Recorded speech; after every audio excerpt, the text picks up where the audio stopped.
11 बजे के बीच में उपस्थित हूं आप सबके सामने। आज इनकी कुंडली लेकर के आया हूं। नाम है इनका सुशील चौहान, CHAVHAN। हाँ, इनकी कुंडली है, डेट ऑफ बर्थ इनका है 17 नवंबर 1994, 7:15, माहेश्वर, मध्य प्रदेश। इस आधार पर श्रीमान आपकी कुंडली बनती है वृश्चिक लग्न की। ये मूलतः 8वें भाव की राशि है जो यहाँ बनी है। मतलब थोड़ी बहुत समस्या या विलंब या फिर बहुत ज़्यादा सोच लेना किसी भी एक बात पे, ऐसा संभव है। जन्म कुंडली के पंचम भाव के अधिपति लग्न में, और लग्न में सूर्य बैठे जो कि दशम स्थान के अधिपति, यानी कि व्यक्तित्व में ही कर्म क्षेत्र का प्रभाव लग्न में जा रहा है, तो ये एक अच्छी बात है। और एक बात बताता हूं, मुझे पक्का भरोसा है कुंडली खत्म होने के बाद 1 महीने से ज़्यादा आप नहीं टिकोगे और जाओगे। देखते हैं मैं कितना सही हूं। सच्ची बात है। मंगल का प्रभाव नीच का है। ये मैं एक बात बताता हूं, जन्म कुंडली में जरा देखिएगा, सूर्य और गुरु एक साथ लग्न में बैठे हैं। मतलब क्या है, ये अग्नि तत्व के दोनों और वायु तत्व का मिश्रण हो रहा है। यहाँ पे वृश्चिक राशि जल तत्व की राशि होती है, और व्यक्ति की कुंडली में व्यक्ति को जरा देखिए, घर से बहुत ज़्यादा दूर जाने की कोई आवश्यकता नहीं है। मैंने कार्यक्रम में क्या बात बताई थी, भाग्योदय कहाँ, घर के दूर या घर के निकट? घर के निकट, क्योंकि शनि, गुरु और सूर्य 3 ग्रह और ये स्थिर राशियों का निर्माण केंद्र में हो रहा है। इस वजह से व्यक्ति को बहुत ज़्यादा दूर जाने की आवश्यकता नहीं है। अपने आसपास ही वो रोजगार उत्पन्न कर सकता है, खुद से भी, खुद के लिए। दशम स्थान का अधिपति लग्न में, ये बहुत अच्छी बात। वृश्चिक लग्न की कुंडलियां अच्छी होती हैं। पदस्थ अधिकारी व्यक्ति बनता है और सरकार से जुड़ करके सरकार का काम करता है। राजा का प्रिय और राजा से आशीर्वाद प्राप्त करता हुआ, राजा से राजसिक भेंटों को प्राप्त करता हुआ जीवन आगे बढ़ जाता है। केंद्र में गुरु व्यक्ति को गलत और निंदनीय नहीं होने देना चाहिए। और साथ ही साथ सूर्य और बुध, शुक्र, बुध और राहु 12वें हैं। इस वजह से व्यक्ति कई बार अपने बुद्धि का, बुद्धि है, शुक्र 12वें तो व्यय करे, तो किसका, तो अपने ऐश्वर्य का व्यय करे। राहु के साथ शुक्र है तो कई बार व्यक्ति जो होता है वो क्षणिक सुख के पीछे ज़्यादा भाग जाता है।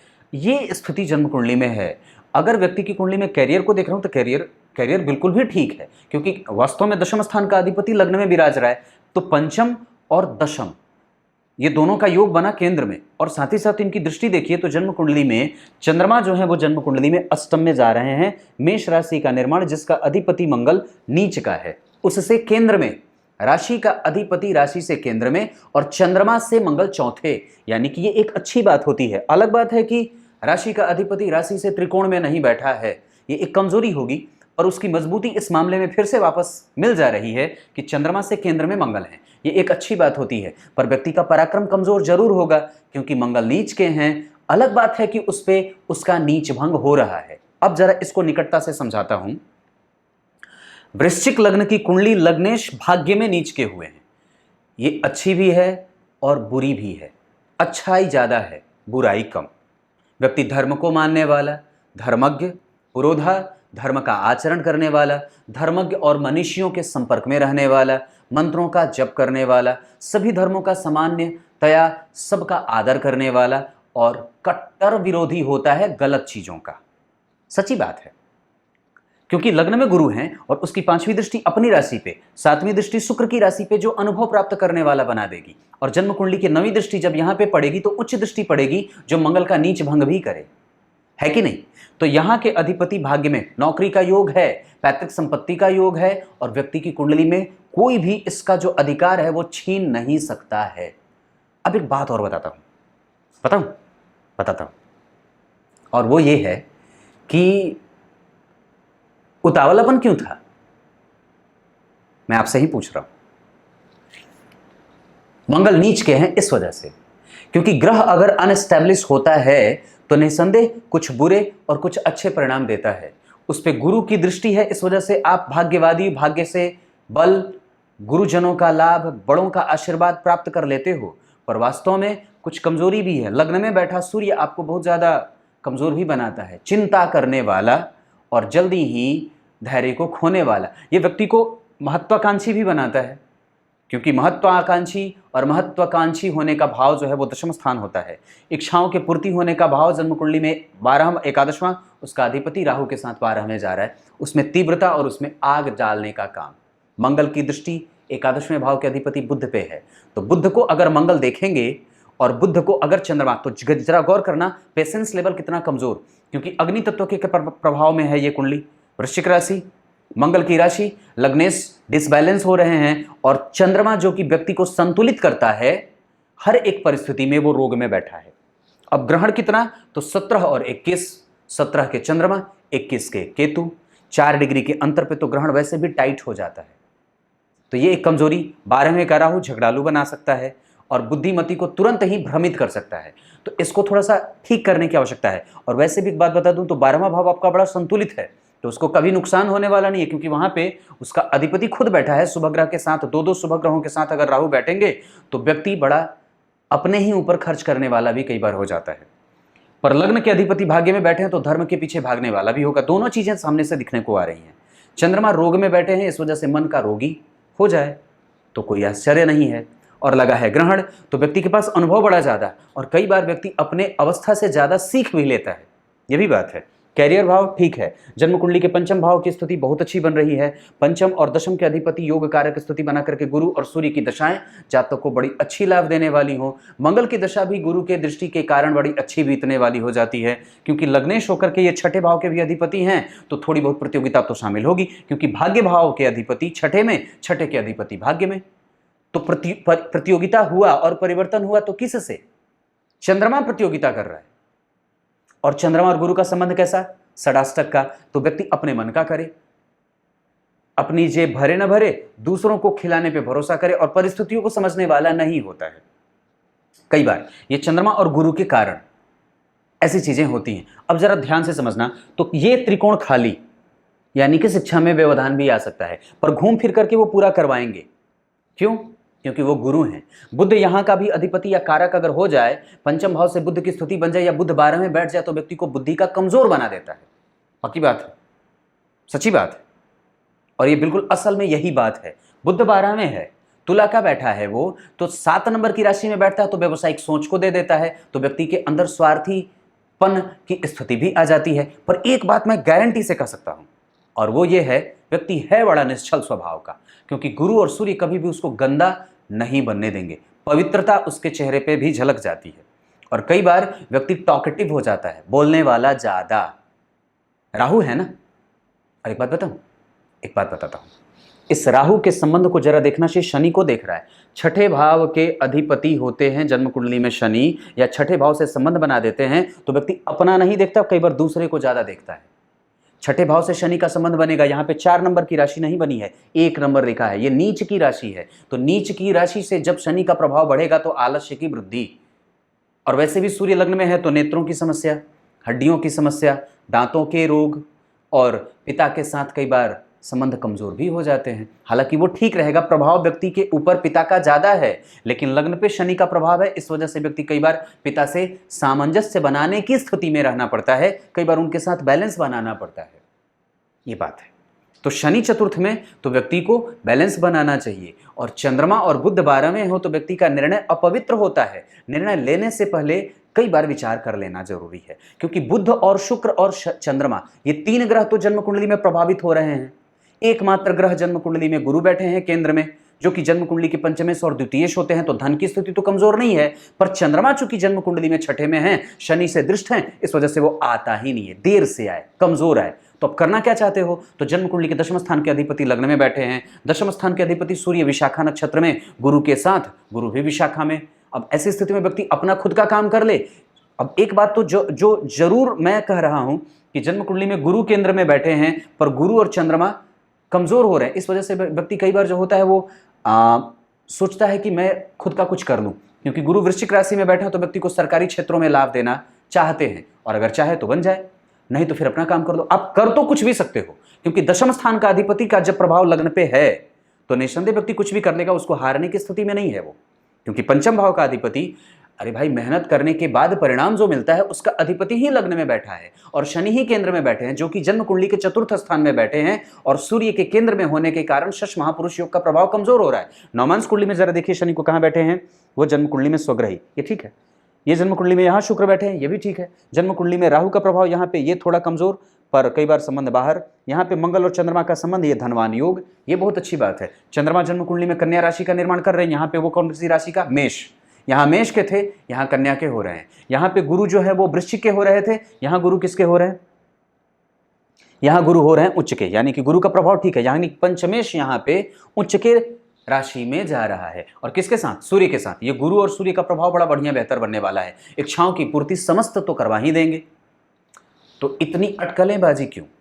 बिल्कुल ठीक हो और परेशान होने की कोई बात भी नहीं है। एक बात बताता हूं, आपकी कुंडली में बुध 12वें है, शुक्र 12वें है। व्यय को रोक लो, चाहे वो बुद्धि का हो, चाहे वाणी का हो, चाहे वाणी के प्रभाव का हो, चाहे अपने यौवन का हो।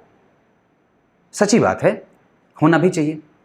अब आपसे कम से कम मैं बड़ा तो नहीं हूं, पर आपके बराबर तो हूं। लेकिन इतनी बात तो जरूर जान रहा हूं कि व्यक्ति की कुंडली में अगर बुध 12 में है और बुध बैठे हैं विशाखा के, स्वाति के, तो वो व्यक्ति को एक्स्ट्रा रिस्पॉन्सिबल व्यक्ति समझ लेता है।